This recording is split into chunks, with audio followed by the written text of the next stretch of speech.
해하야 천지중심령 천지영계야 신령 만사여야 신부 천지여와미 해하야 천지중심령 천지영계야 신령 만사여야 신부 천지여와미 천지중심령 천지영계야 신령 만사여야 신부 천지여와미 신령 천지영계야 신령 만사여야 신부 천지여와 동일 대야 천지중심령 천지영계야 신령 만사여야 신령 천지여와 동일 대하야 천지중심령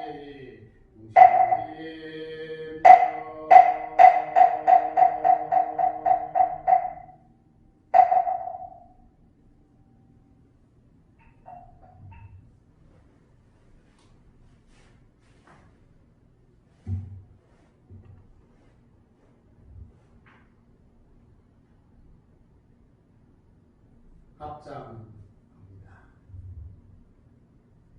원불교 교리강령 선포 100주년 기원문 천지 하감지위 부모 하감지위 동포 흥감지위 법률 흥감지위 원기 대고년 7월 19일에 현자 문정교당 기원인 일동은 원불교 교리강령 선포 100주년을 맞이하여 교법에 대한 정진적공의 마음을 챙기고자 50일 특별 기도를 갖고 법신불 사언전에 고백합니다.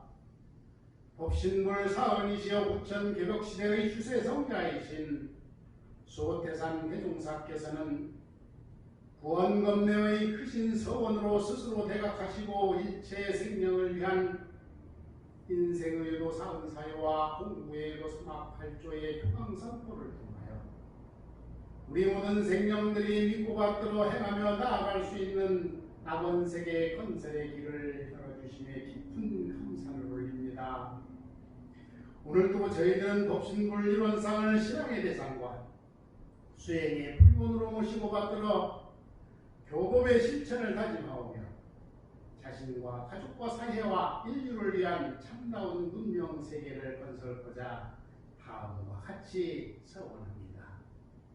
하나, 법신불 일원상은 우주만리의 본원이니 세상을 한 집안 삼고 모든 성령들의 가르침을 받들며 나와 모든 생명이 본래 토라임을 알아서 생명, 상생, 평화의 세계를 건설하겠습니다. 하나, 우리는 천지부모동포 법률의 은혜로 살고 있으며 모두가 서로 없어서는 살지 못할 관계로 이어져 있으니 언제나 복은 감사하며 살리겠습니다. 하나, 자령양성과 배움으로 스스로의 인권을 확립하고 가르침과 공익실천으로 다른 사람들의 인권을 길러주어 본래 원만 평등한 세상을 건설하겠습니다. 하나, 믿음과 분발과 의문과 정성으로 일관하여 불신과 탐욕과 나와 후의 모든 마장들이 감히 침범하지 못하게 하겠습니다.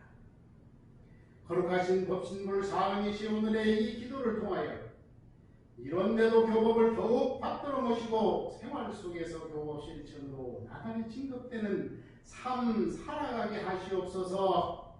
법신불 사은이시여 이 기도에 있는 공덕으로 코로나19의 무사한 극복과 그리고 영원하는 모든 일들이 저희들의 정성 속에 꼭 이루어질 수 있도록 크신 위력 주시옵소서. 간절히 비옵고 사업에 올리옵나이다.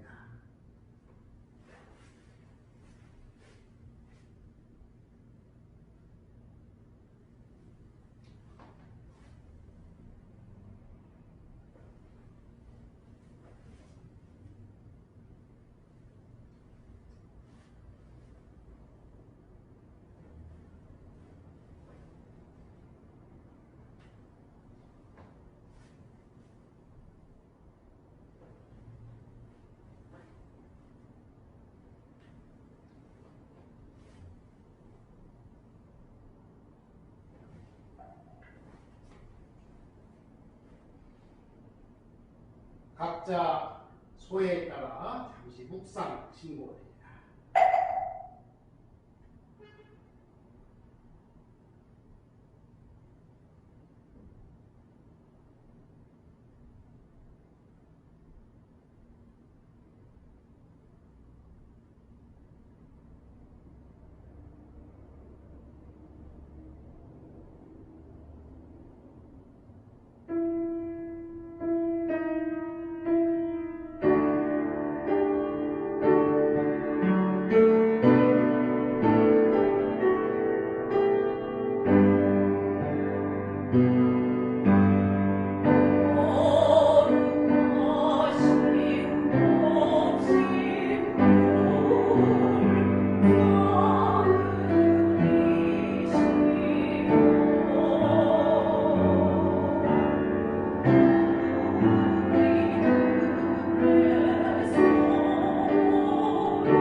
이어서 대종사님의 말씀을 받드는 시간입니다. 오늘 받으실 대종사님 말씀 대종경 성리품 31장입니다. 대종경 성리품 31장은 교전 268쪽이 되겠습니다. 교전 268쪽 성리품 31장 함께 받듭니다. 31. 원기 26년 1월에 대종사 개송을 내리시고 말씀하시기를 유는 변하는 자리요 우는 불변하는 자리라. 유라고도 할 수 없고 우라고도 할 수 없는 자리가 이 자리며 돌보돈다 지극하다 하였으나 이도 또한 가르치기 위하여 강연히 표현한 말에 불과하나니 구공이다 구족이다를 논할 여지가 어디 있으리요. 이 자리가 곧 성품의 진체이니 사량으로 이 자리를 알아내려고 말고 관조로서 이 자리를 깨쳐 알아라. 여기까지 받들도록 하겠습니다.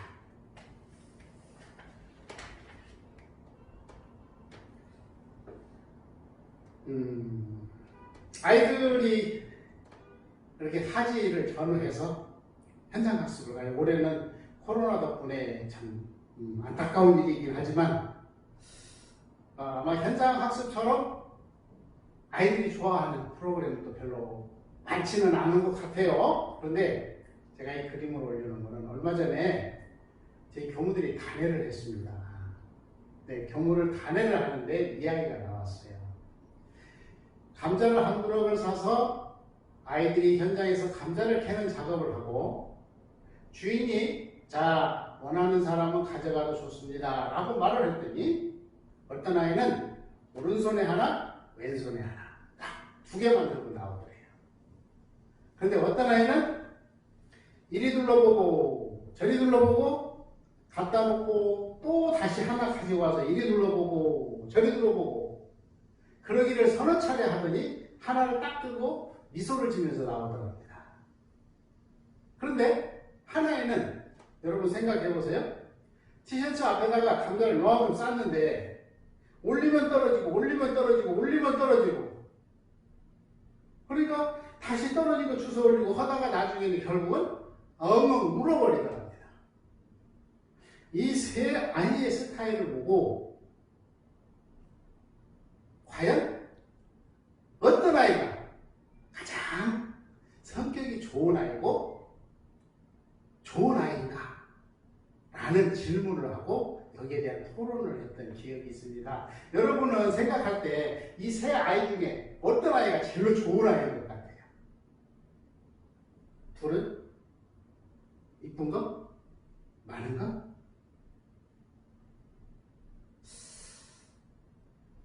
이게 자칫 잘못하면 사람의 분별심으로 평가를 하는 커다란 문제가 발생할 수 있습니다. 이 아이는 그 아이만 가지고 있는 특징적인 성격입니다.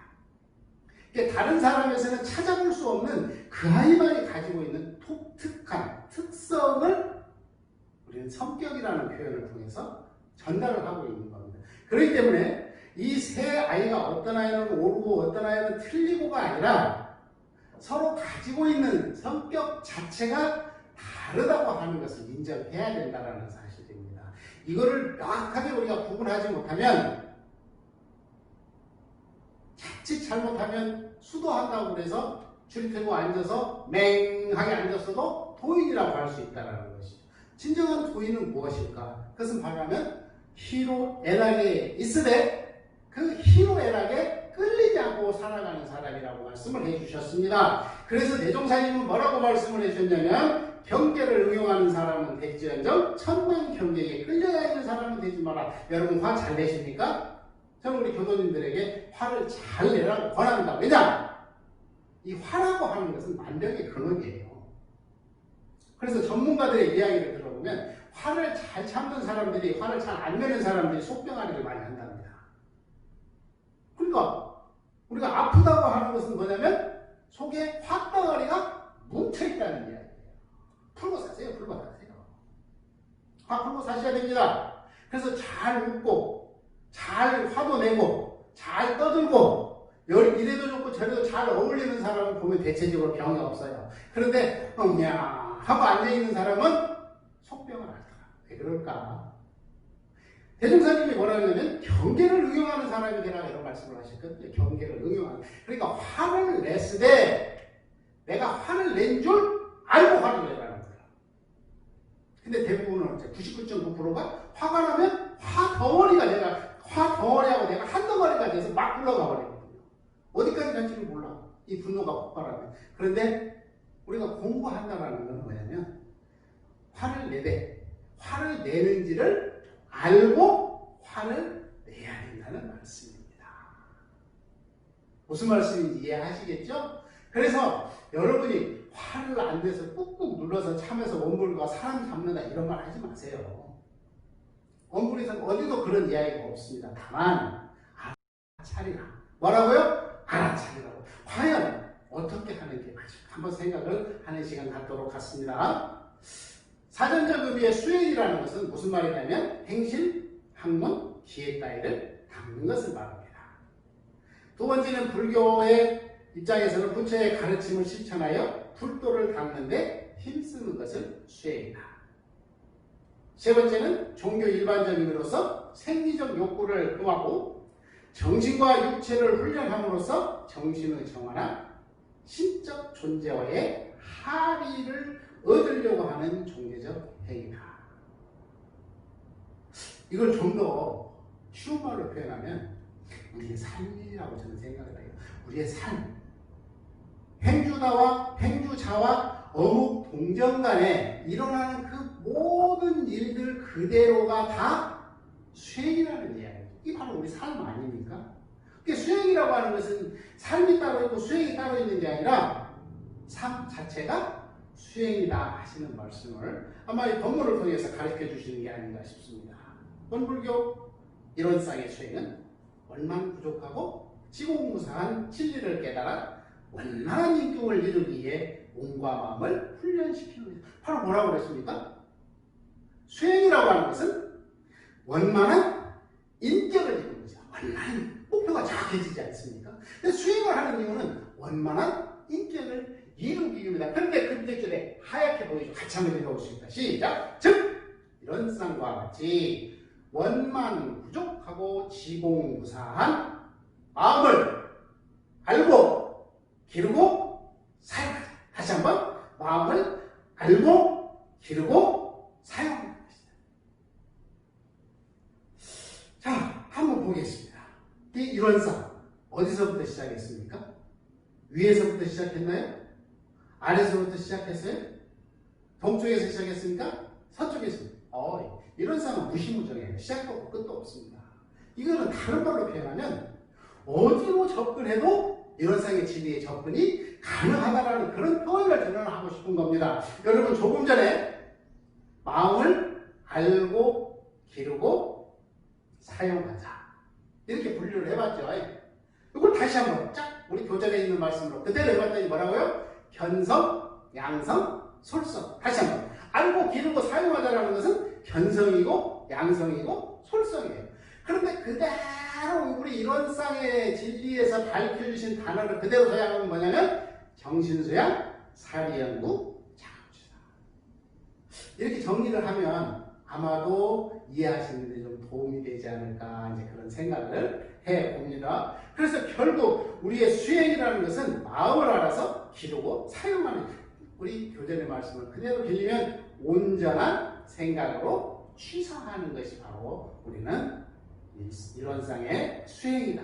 세 가지로 말씀을 해주셨다고 했죠. 아까 뭐라고 했죠? 정신수양, 사리연구, 작업주사. 정신수양이라는 것은 사리연구라는 것은 작업주사라는 것은 이렇게 통해서 말씀을 해주셨습니다. 제가 여러분께 한번 여쭤보려고 합니다. 코끼리가 엄청 크죠? 코끼리를 냉장고에 집어넣는 방법 하도 많이 들어서 제가 인터넷에 검색해 보니까 수십 페이지가 돼요. 왜 그렇게 많겠습니까? 근데 그 중에 좀 이해하기 쉬운 걸 제가 몇 가지로 골라봤습니다. 이거 글씨 보여요? 안 보여요? 안 보여요. 왜 안 보이는지 아세요? 나만 보려고. 여러분도 궁금해하고. 자, 식품공학을 전공한 사람들한테 물어봤습니다. 이 그 큰 코끼리를 어떻게 냉장고에 넣냐 그랬더니 뭐라고 하지 아세요? 코끼리를 도축해서 통조림을 만들고 그 통조림을 냉장고에 넣으면 된다. 정말 기발하지 않습니까? 또 유전공학을 공부한 사람들에게 그 큰 코끼리를 냉장고에 넣는 방법을 한번 말해봐라 그랬더니 이 사람들이 하는 말이 이 코끼리의 수정란을 구한 다음에 이 수정란을 어디에 보관하면 된대요? 냉장고에 보관하면 된다는 것입니다. 그러면서 참 재밌는 이야기도 있어요. 예, 돌아가신 이승만 대통령한테 아마 이걸 물어본다면 뭐라고 대답을 할 것 같아요? 여러분 생각에? 아, 미국으로 전화를 해본답니다. 일단. 그리고 아마도 노태우 전 대통령에게 물어보면 그럴 거래요. 전두환 전 대통령에게 물어봐서 답을 찾을 것이다. 여기 또 재밌는 이야기가 하나가 있어요. 할인마트에서는 그러면 어떻게 할까요? 그랬더니 1+1으로 하면 되겠답니다. 아마 주된 이야기가. 그런데 이 똑같은 문제에 대해서 접근하는 방법이 이렇게 다양해요. 그러니까 이 이야기는 다른 말로 표현해보면 이 세상을 살아가는 방법이 그렇게 복잡한 게 아니라 내가 접근할 수 있는 통로가 그만큼 많다는 이야기죠. 바로 이 세상은 누구 입장에서 본다고요? 그렇습니다. 여기를 한번 보세요. 이 물고기가 실제 위치하고 보이는 위치를 다르다고 이렇게 표현하고 있잖아요. 근데 실제 위치는 어디가 있어요? 여기 있는데 우리가 보이는 건 어떻게 생겼죠? 이걸 뭐라고 그럽니까? 굴절이라고 그래요. 굴절. 그러니까 나의 굴절이 되는 원인은 뭐 때문일까요? 뭐 때문일 것 같아요? 바로 지금까지 살아온 업 때문입니다. 업만큼의 굴절이 돼서 세상을 보이니까 세상을 제대로 볼 수가 없다는 이야기죠. 여러분 선글라스 잘 쓰시죠? 선글라스 써보면 어때요? 세상 그대로 보입니까? 아니잖아요. 자기 색깔로 볼 뿐이잖아요. 그런데 더 놀라운 거는 뭐냐면 하도 오래 선글라스를 쓰면 내가 선글라스를 썼는지 안 썼는지도 몰라요. 이게 바로 세상에 문제가 생기는 가장 주된 원인이라고 저는 생각을 하는 겁니다. 그래서 세상을 제대로 볼 수 있는 눈을 만든다는 게 얼마나 중요한가 하는 겁니다. 멋있게 생기고 기묘하게 생겼죠? 요가에서 말하는 차크라입니다. 차크라와 어떤 그런 역할을 이렇게 쭉 정리해 줬는데 제1차크라부터 제7차크라까지 있습니다. 여러분은 이 중에서 어느 차크라가 가장 발달되셨습니까? 이 7개 차크라는요 모든 사람이 다 가지고 있습니다. 그런데 그 중에서도 유별나게 발달된 차크라가 있어요. 예를 들어서 3번 차크라가 발달된 3번인 마니푸라 차크라가 발달된 사람은 어떻게 할까요? 인생에서 가장 좋은 게 그냥 먹고 마시고 노는 거예요. 다른 건 별로 관심 없어요. 그런데 7번인 사스라 차크라가 제일 많이 발달된 사람은 어떤 걸 좋아하냐면 연물하고 좌선하고 선하고 공부하는데 가장 재미를 많이 느껴요. 그러니까 내가 좋아한다라는 것은 이 차크라가 어쨌다는 거예요? 가장 많이 발달됐을 거예요. 그런데 우리가 잘못 알면 안 되는 것이 이 7개 차크라 중에 6개 놓고 하나만 있는 줄 안다니까요? 그러니까 문제가 생긴다라는 거예요. 다른 사람은 어쩌냐? 이 차크라가 각자에 따라서 발달되는 게 다 다른데 그러니까 사람이 다 달라서 개성이 나타나는 겁니다. 그러다 보니까 학자들이 여기에 대한 공부를 해봤어요. 연구를 해봤더니 이게 이제 DISC라고 하는 성격 유형을 2가지로 분류를 합니다.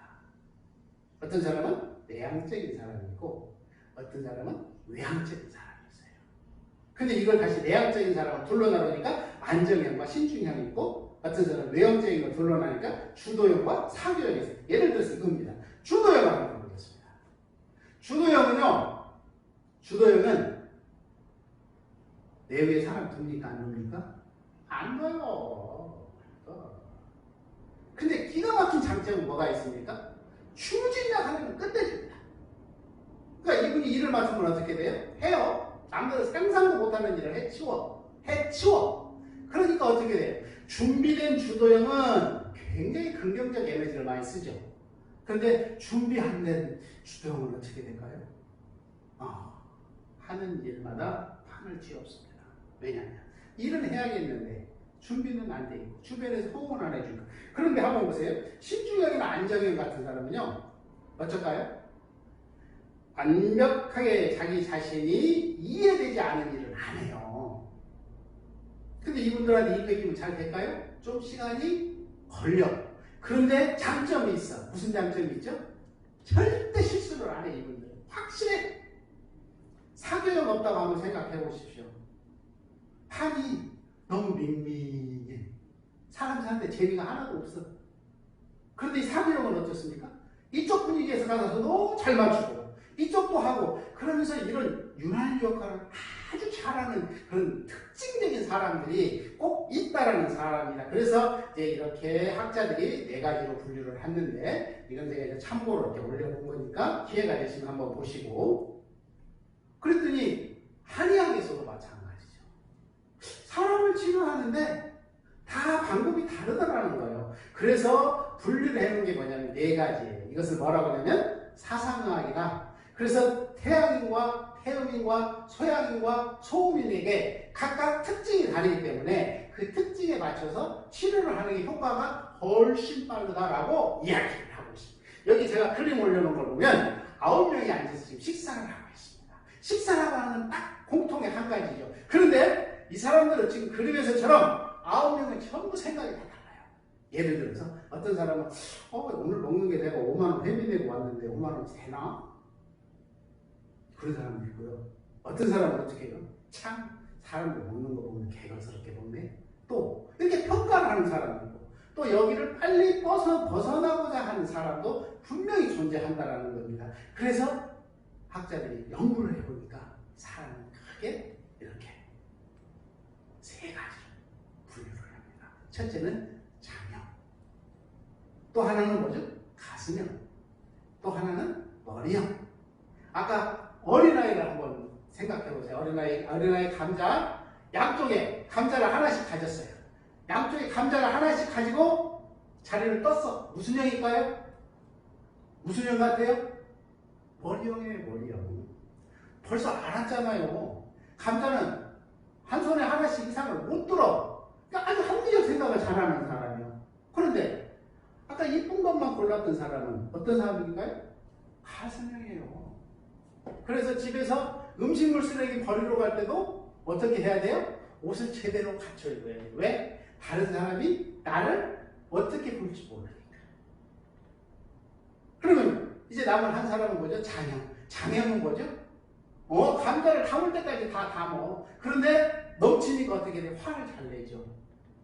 왜? 저건 주인이 가져가라고 다 내 건데 내가 가져갈 수가 있어요? 없어요? 없잖아요. 그러니까 불만이 많아지는 거예요.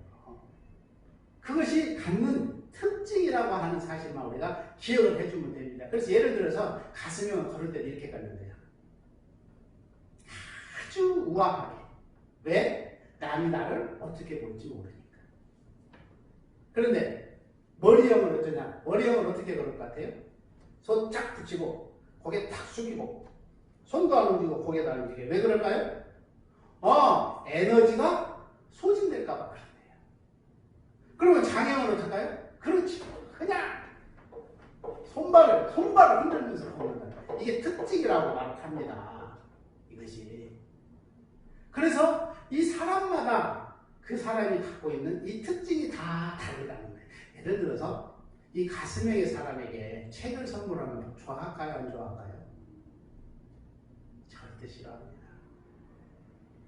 장형한테는 꽃 선물하면 좋아할까요? 절대 싫어합니다. 그래서 머리형하고 장형이 부딪히면 싸울까요? 안 싸울까요? 싸워. 왜 싸워? 장형은 가슴을 보고 뭐라고 표현하냐면 답답하다고 해요. 그러면 머리형은 장형한테 뭐라고 말을 할까요? 생각 좀 하고 살아. 뭐라고 살아? 생각 좀 하고 살아.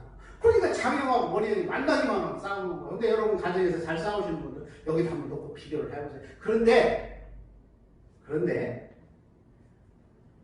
사람마다 장형, 머리형, 가슴형을 하나씩을 갖고 있는 게 아니라 이걸 다 가지고 있어요. 다 가지고 있는데 도드라지게 나타나는 현상이 있다는 거예요. 도드라지게 나타나는 현상. 1번 장형, 2번 가슴형, 3번 머리형 이런 식으로 들어있지 올백이라는 게 있을 수 없다는 겁니다. 그래서 제가 한번 정리를 해봤습니다. 한번 잘 보세요. 머리형, 가슴형, 장형을 제가 나눈 거 어떻게 서울대 연대고대 머리형, 삼성, 가슴형. 백색전자 누가 제일 잘 만들죠? LG에서 제일 잘 만들죠.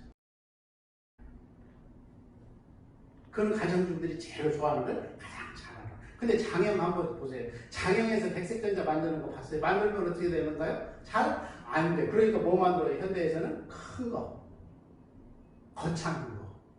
그러니까 서로 마주칠 수밖에 없죠. 그런데 만약에 머리형이 장형 가서 장형에 있는 곳에 살으라면 살기가 쉬울까요? 어려울까요? 물론 사는 데는 문제가 없겠죠. 그런데 자기의 역량을 다 발휘하고 살기는 어려움이 있다는 것입니다. 그래서 타고난 성격 속에 4가지 기질이 있는데 어떤 사람은 책임을 회피하는 기질을 가지고 있고 어떤 사람은 끊임없는 새로운 것을 추구하는 사람이 있고 어떤 사람은 꼭 보상을 받아야만 일을 하는 사람이 있고 어떤 사람은 그와 관계없이 지속적인 일을 하는 사람이 있다라고 이야기를 한다. 대종사님께서는 말씀하셨습니다. 견성하는 공부보다 성불에 이르는 공이 더 힘이 든다. 이렇게 말씀을 해주셨어요. 그래서 과거에는 인지가 어두웠기 때문에 견성만 하면 곧 도인이다라고 하였지만 돌아오는 세상에는 견성만으로는 도인이라 할 수 없을 것이고 거계의 수도인들이 견성만을 일찍이 가정에서 쉽게 마치고 뭐를 하기 위해서 스승을 찾아간다고요? 성불을.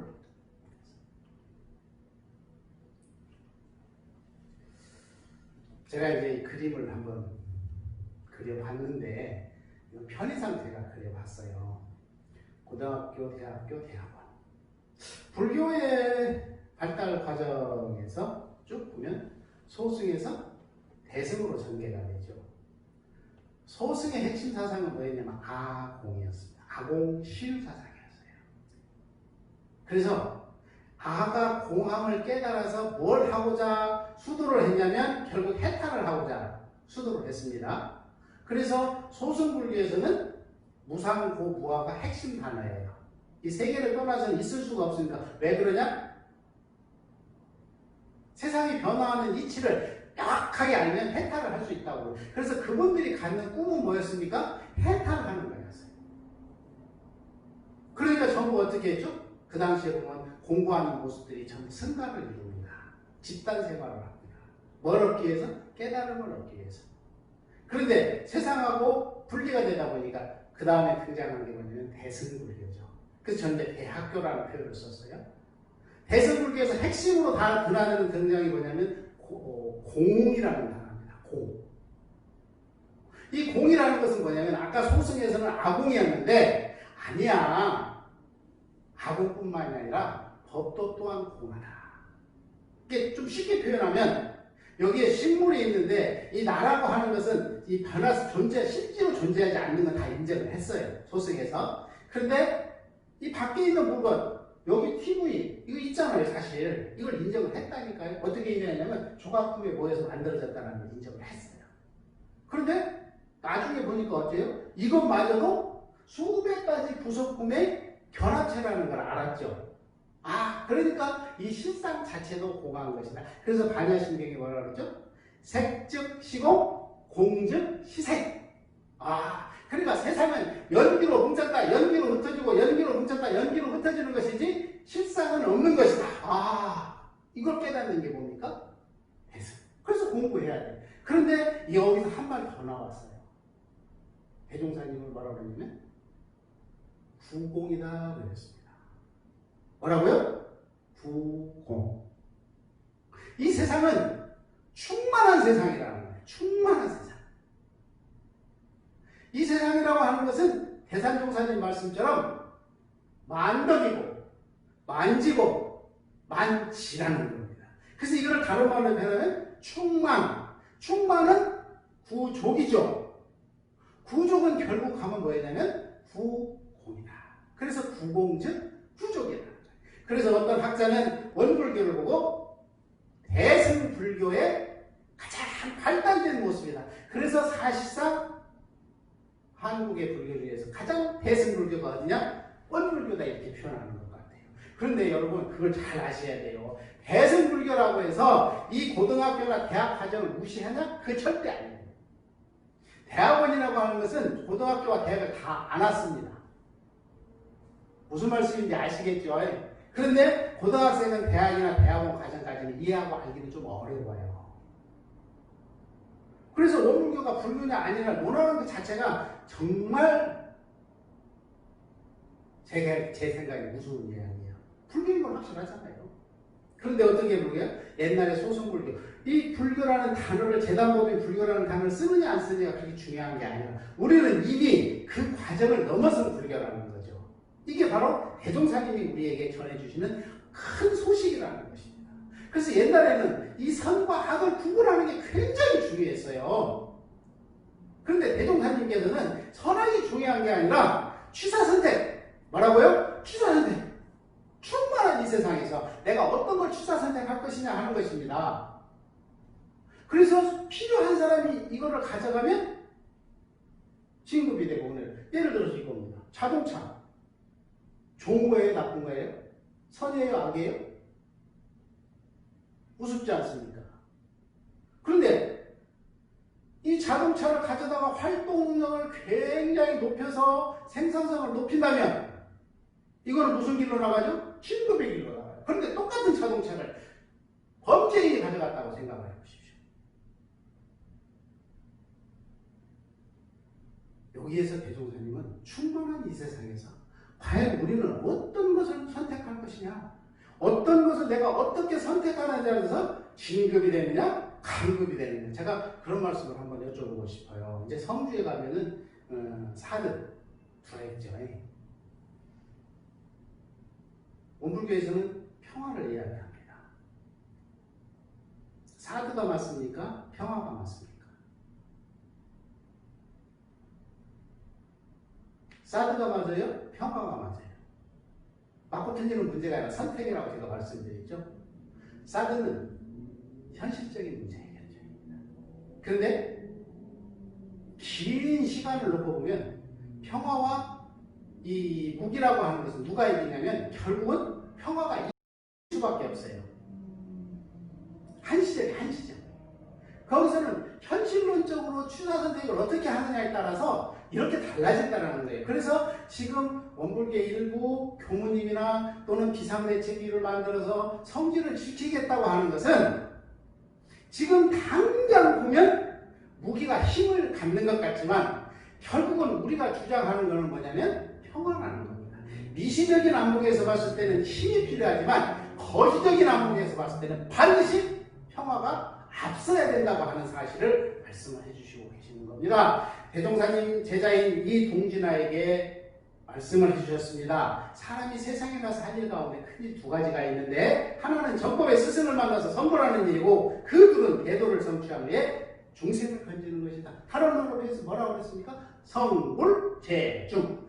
우리의 이념은 목표는 정해져 있어요. 내가 잘하든 못하든 지금 가고 있는 길이 어느 길이냐면 성불재중의 길입니다.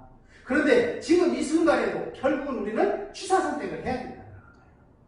여러분 어떻게 선택을 하시겠습니까? 미시적 안목에서 선택을 하시겠습니까? 거시적 안목에서 선택을 하시겠습니까? 이거는 자기 것일 수밖에 없다는 거예요. 그런데 이 선택이 나를 진급으로 이끌거나 아니면 강급으로 이끌거나 은혜를 이끌거나 해독으로 이끄는 그러한 중차대한 기로에 선다라는 사실입니다. 그래서 오늘 내가 지금 어떤 일을 어떤 위치에서 어떤 일을 하고 있든지 간에 그것이 중요한 게 아니라 내가 진급의 길로 나아갈 것인가 강급의 길로 나아갈 것인가 이 취사 선택은 결국 내가 책임질 수밖에 없고 그러한 그 거시적인 안목으로 취사에 건강해질 때 이 세상은 광대무량한 낙원임을 확인하기가 더욱 수월해진다는 사실을 꼭 기억해 주시기를 바라면서 오늘 본문 여기서 마치도록 하겠습니다. 감사합니다.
새롭게 시작하는 일주일도 늘 법신불 사안에 크신 은혜와 위력이 함께 하시길 염원하면서 일상수행의요법 제정합니다. 일상수행의요법 1. 심지는 원래 요란함이었건만은 경계를 따라 있어지나니 그 요란함을 없게 하는 것으로서 자성의 정을 세우자. 이 심지는 원래 어리석음이었건만은 경계를 따라 있어지나니 그 어리석음을 없게 하는 것으로서 자성의 해를 세우자. 3. 심지는 원래 걸음이었건만은 경계를 따라 있어지나니 그 걸음을 없게 하는 것으로서 자성의 계를 세우자. 4. 신과 분과 의와 선으로서 불신과 탐욕과 나와 후를 제거하자. 5. 원망 생활을 감사 생활로 돌리자. 6. 타력 생활을 자력 생활로 돌리자. 7. 배울 줄 모르는 사람을 잘 배우는 사람으로 돌리자. 8. 가르칠 줄 모르는 사람을 잘 가르치는 사람으로 돌리자. 9. 공익심 없는 사람을 공익심 있는 사람으로 돌리자. 법신불 사안에 크신 은혜와 위력이 함께 하셔서 하시고자 하는 그 모든 일들이 법신불 사안의 뜻으로 이루어지기를 염원하면서 원기 105년 7월 19일 법회 마치겠습니다. 마음 공부합시다.